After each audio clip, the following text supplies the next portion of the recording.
Olá pessoal, tudo bem? E aí, como vocês estão? Bom, chegamos no nosso 15º dia de jejum, de oração, de leitura da palavra, de reflexão sobre esse livro, né, que o Senhor nos direcionou. E hoje a gente esteve com outras pessoas, né, aqui dos discipulados.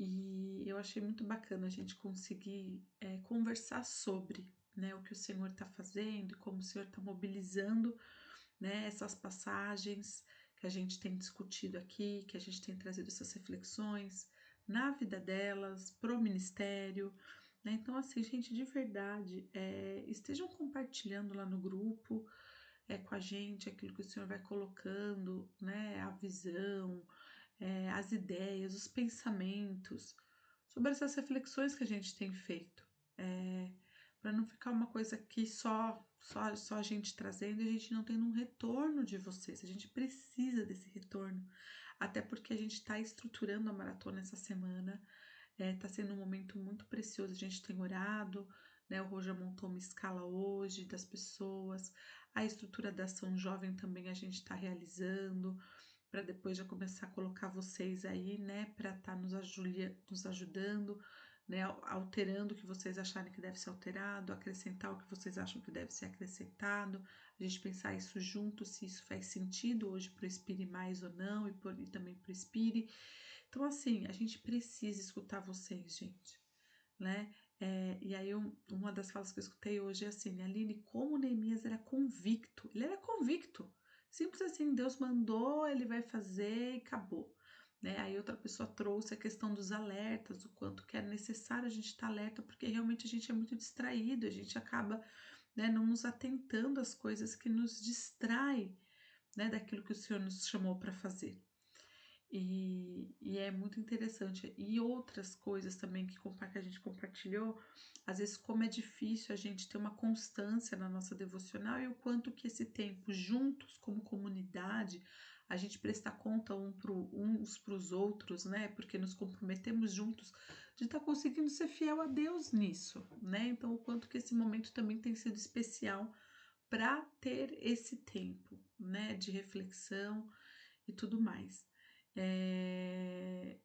Que bacana, gente. Esse é o intuito, né? Então vamos continuar nisso. Bom, hoje nós vamos ler Neemias 5, certo?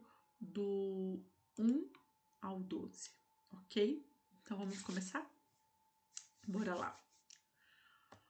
Ora, o povo, homens e mulheres, começou a reclamar muito de seus irmãos judeus.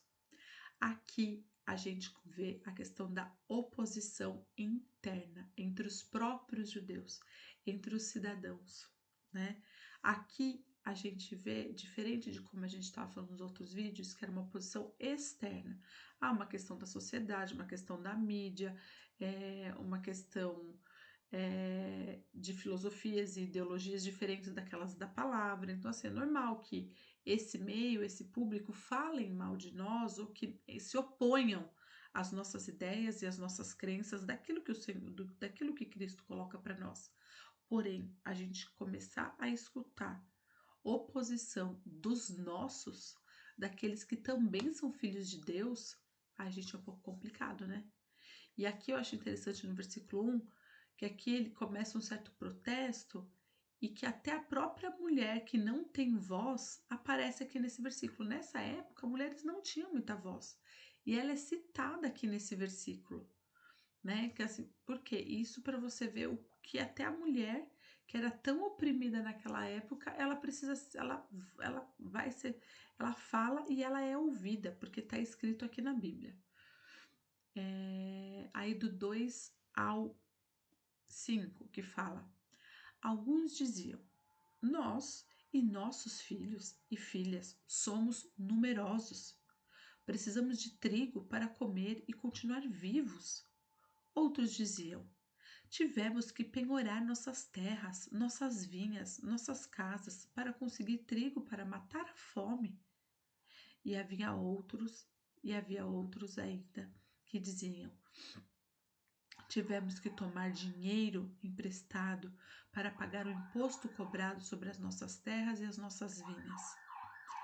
Apesar de sermos do mesmo sangue dos nossos compatriotas, o mesmo sangue, irmãos, gente, olha isso, o 5, apesar de sermos do mesmo sangue dos nossos compatriotas e dos nossos filhos, serem tão bons quanto os deles, ainda assim, temos que sujeitar os nossos filhos e as nossas filhas à escravidão.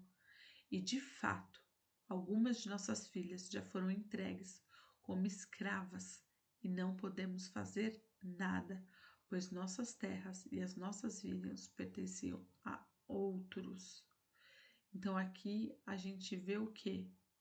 Os filhos servindo como pagamento para esses pais. Então aqui a gente vê que a situação política e econômica da cidade já estava muito difícil. O 6 e o 7. Quando ouvi a reclamação e essas acusações, fiquei furioso. Fiz uma avaliação de tudo e então repreendi os nobres e os oficiais, dizendo-lhes: vocês estão cobrando juros dos seus compatriotas. Por isso convoquei uma grande reunião contra eles. Gente, olha o ponto que Neemias precisou intervir, não é? Porque ele confronta. A liderança estava se corrompendo e ele vem e confronta. E sim, Neemias era centrado, Neemias era sensato, Neemias era ético.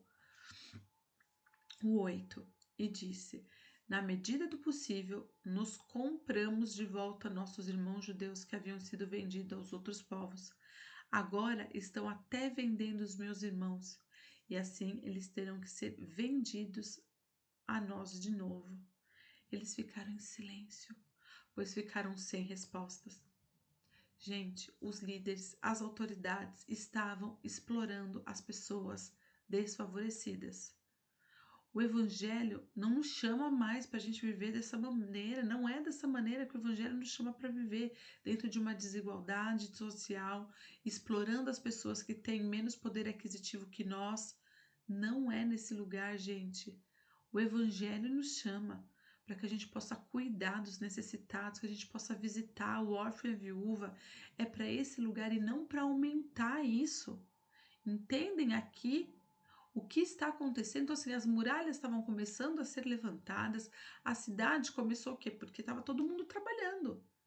Quem ficava cuidando das coisas da casa? Quem estava ali com a família? Eram as mulheres, então elas estavam também falando do quanto que isso estava sendo opressor para todo mundo e o valor dos impostos. Então tinha gente ganhando muito dinheiro. Então Neemias aqui ele ficou inconformado com isso. Falou: gente, vocês estão pegando dinheiro dos próprios compatriotas, dos próprios judeus. Como assim? Né? Assim, a gente é um grande povo. Então assim, Neemias também de ter que organizar isso, né? De servir todo mundo junto ao mesmo tempo de organizar essa situação. E ele confrontou a liderança e todos que estavam ali presentes. Aí do 9 ao 12, olha lá, olha que demais o que diz. Por isso prossegui. O que vocês estão fazendo não está certo. Vocês devem andar no temor do Senhor para evitar a zombaria dos outros povos, os nossos inimigos. Eu, os meus irmãos e os meus homens de confiança também estamos emprestando dinheiro e trigo ao povo, mas vamos acabar com a cobrança de juros. Devolvo-lhes imediatamente suas terras, suas vinhas, suas oliveiras e suas casas, e também o juro que cobraram, os juros, né, que cobraram deles, a 100ª parte do dinheiro, do trigo, do vinho e do azeite. E eles responderam: nós devolveremos tudo que você citou e não exigiremos mais nada deles, pois fazer o que você está pedindo. Então convoquei os sacerdotes e os fiz prometer sob juramento cumprirem o que havia sido prometido. A coerência de fé, gente, ela é levantada aqui. Além do aspecto moral e ético de tudo que estava acontecendo, né? Então, assim, teve a devolução né, a devolução de campos de plantação, de tudo aquilo que foi. A gente vê que o Senhor vai restituindo, né, essa questão agrícola, toda essa necessidade que o povo precisava. Então, a gente conhecia uma certa estabilidade na terra, reflexo, né? Havia uma certa estabilidade na terra. Então, reflexo, às vezes, de uma nova natureza humana se manifesta entre o próprio povo, né? Por horas de bens produtivos, o que reduzia muitas famílias para a escravidão. Então, assim, essa prática do mercado, com quem precisasse te prestar dinheiro, assim o povo se dividiu em rebeldia e alucinação, gente. A desigualdade cresceu, os líderes exploravam as outras pessoas. Neemias foi até a liderança e exigiu um comportamento de acordo com a palavra. Né? Então, assim, houve opositores internos e a gente precisa ser conhecedoras da palavra para a gente conseguir lidar com eles. Né? Porque às vezes eles se tornam para a igreja e a gente nem consegue lidar com essas pessoas.